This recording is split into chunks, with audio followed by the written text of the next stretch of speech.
In today's video lecture, we will study about RNA and its type. RNA is a type of a nucleic acid molecule like the DNA molecule.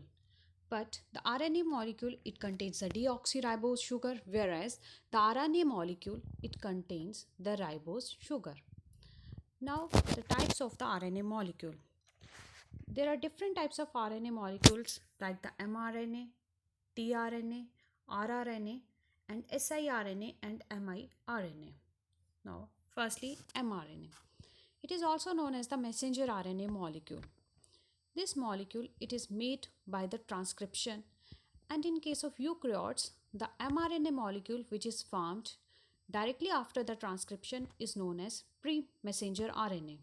In case of prokaryotes, the messenger RNA which is formed after transcription can directly take place in the translation process without it does not require any modification. But in case of eukaryotes, certain modifications these take place in the messenger RNA molecule, and these modifications are: firstly, a 5' cap is added to the RNA molecule, and this 5' cap is a methylated guanine nucleotide.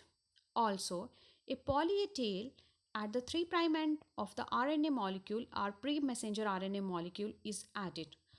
Also, the introns they are chopped out of, as the coding region mainly the जो coding region होगा कि जो बताएगा कि proteins क्या कैसी बनेंगी, उनका sequence क्या होगा, ये determine करते हैं सिर्फ exons.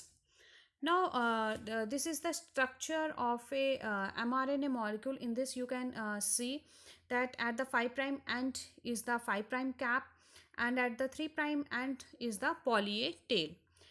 This one is the coding region, which is actually the triplet nucleotides determining the sequence of the amino acid molecules, or whatever will be the sequence of the protein molecules.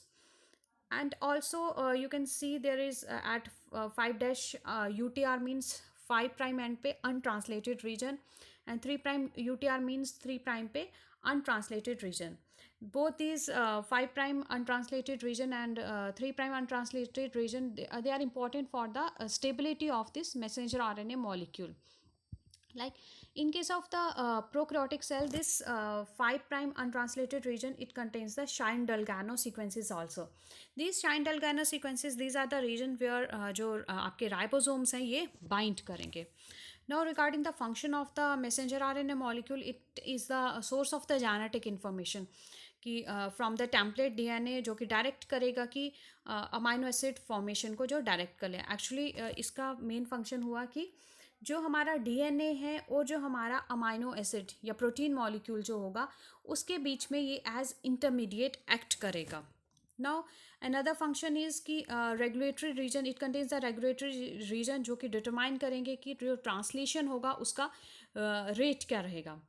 Now, degradation of the messenger RNA. Now, after the protein synthesis is over, our translation is over, that messenger RNA that must be degraded और उसको remove करेगा. Otherwise, protein synthesis unnecessary protein जो है वो synthesize होगी, जो कि एक wastage होगी mere cell के लिए. Now, for the degradation of the messenger RNA, certain molecules are required like the RNase 3. Which is an endonuclease. ये जो एंडोन्यूक्लियस है ये मैसेंजर आरएनए में इंटरनल कट्स लगाएगा, and after cutting that molecule जो RNase 2 है इसकी कैपेसिटी है, प्रॉपर्टी है कि इट कैन 3' to 5' एंड ये मॉलिक्यूल को डिग्रेड कर सकता है. So this is the how the messenger RNA molecule it gets degraded. Now next is the tRNA molecule. The tRNA molecule, it's contains about 71 to 80 nucleotides. इसकी range रहेगी. Now ये जो एक सिंगल पॉलीपेप्टाइड चेन मॉलिक्यूल होगा जो कि folded होता है, और 5 आर्म्स में हम उनको, अगर हम इसका स्ट्रक्चर देखें, it consist of 5 arms. Now, this is the 2D structure. This one is the 2D structure of a tRNA molecule. It looks like a clover leaf molecule. This is the clover leaf and it is looking like it. और इसकी जो 5 arms है, first is the acceptor arm. acceptor arm वो reason है जहाँ पे कि amino acid जो है वो अटैच होगा. Another one, this one it is the this one is the anticodon loop. Anticodon हो गया कि वो वाला रीजन जहाँ पे कि पेयरिंग होगी या बेस पेयर करेगा ये कोडॉन के साथ, जिससे कि डिटरमाइन होगा कि कहाँ कौन सा अमाइनो एसिड ऐड हो रहा है. It also contains the T Sai loop और डी आर्म. ये बेसिकली जो नाम दिए गए हैं ये डिपेंड करते हैं कि जो आपका T R N A molecular T, like T psi C means कि इसमें सूडो यूरिडीन है, डी आर्म मीन्स इसमें डाई हाइड्रो यूरिडीन है.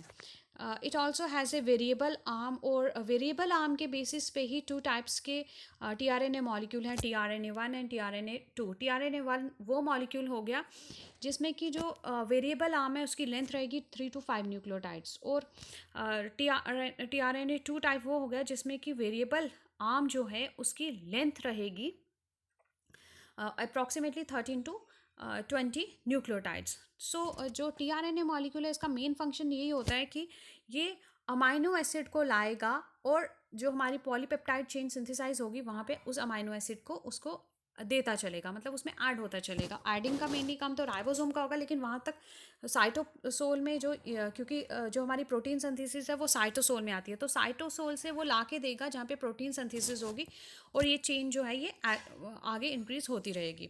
Now regarding the tertiary structure of the molecule, जो हमारा T R N A molecule है इसका tertiary structure एक L shaped, it's a L shaped molecule. और ऑन द कि इसमें क्या होता है कि एक मॉलिक्यूल जो है ये फोल्ड होता है, जो इसका 2D स्ट्रक्चर जब हमने देखा इसमें फोल्डिंग होगी और ये कन्वर्ट होगा इनटू द 3D स्ट्रक्चर. और 3D स्ट्रक्चर में जो एक आर्म है वो बनी होगी टी एंड एक्सेप्टर आर्म की, और दूसरी आर्म बनी होगी हमारी डी और एंटीकोडॉन loop की. Now this was the structure of the tRNA molecule. Now next is the rRNA molecule. This RNA molecule अगर हम एक सेल में देखें कि RNA की जो अमाउंट रहेगा तो उसमें rRNA molecule का हाईएस्ट जो है वो अमाउंट रहता है. नाउ ये जो आर एन ए मॉलिक्यूल है ये भी एक सिंगल स्ट्रैंडेड मॉलिक्यूल है जिसमें कि बहुत सारी फोल्डिंग जो है वो देखी गई है, और ये फंक्शनल एक आर एन ए मॉलिक्यूल बनाता है. नाउ मेनली जो आर एन ए मॉलिक्यूल है इसका यूज़ देखा गया है कि राइबोसोम सिंथेसिस में along with the proteins R N A molecule ये कंबाइन करता है और एक फंक्शनल राइबोसोम बनाएगा, और ये जो राइबोसोम है इसका मेन फंक्शन होगा प्रोटीन सिंथेसिस में.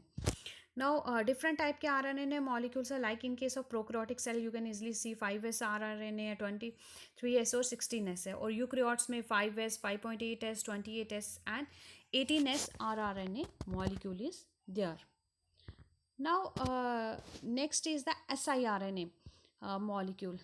Now, ये जो siRNA and miRNA molecule है इसका मेन रोल रहता है कि जब कभी भी हमारा after transcriptional post transcriptional gene जब रेगुलेशन होनी होगी, that take place with the help of siRNA molecule और miRNA मॉलिक्यूल.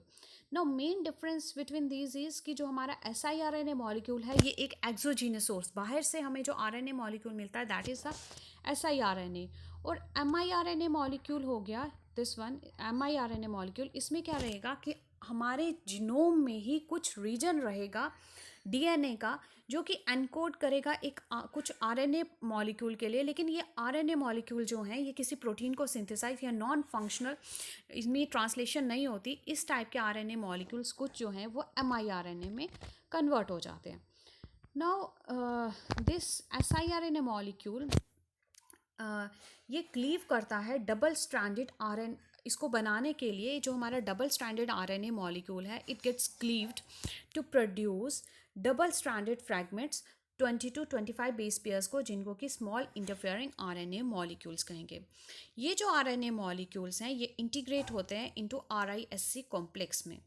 ये जो siRNA मॉलिक्यूल है अब जब RISC कॉम्प्लेक्स में इंटीग्रेट हो गया उसमें उसके बाद क्या होता है कि ये जो siRNA मॉलिक्यूल्स हैं जो भी टारगेट होगा जिसकी कि इन्होंने ट्रांसलेशन जो है वो रोकनी होगी, जिसके भी इसका कम्प्लीमेंट्री बेस पेयर करेगा अपने टारगेट के साथ और इस मॉलिक्यूल की क्लीवेज कर देगा. उस मैसेंजर आरएनए मॉलिक्यूल की ये क्लीवेज होगी. अगर मैसेंजर आरएनए या टारगेट मैसेंजर आरएनए की क्लीवेज होगी इट मीन्स ये ट्रांसलेशन नहीं कैरी आउट कर सकता.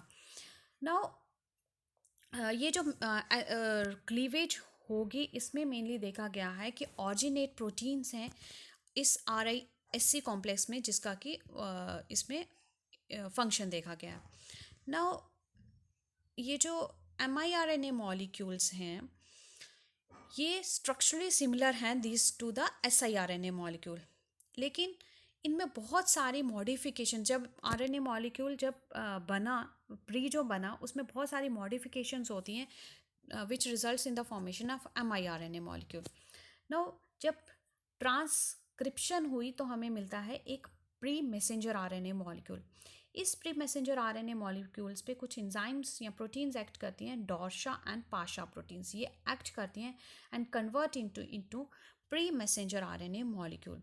ये जो प्री मैसेंजर आरएनए मॉलिक्यूल है ये कन्वर्ट होता है into mRNA molecule by the help of dicer. ये जो डाइसर प्रोटीन्स हैं ये हमें siRNA के केस में भी मिलती है. जब siRNA मॉलिक्यूल जो लार्जर वन था उसको जब स्मॉलर में ब्रेक करना होता है तो ये डाइसर मॉलिक्यूल जो है यही फंक्शन परफॉर्म करता है.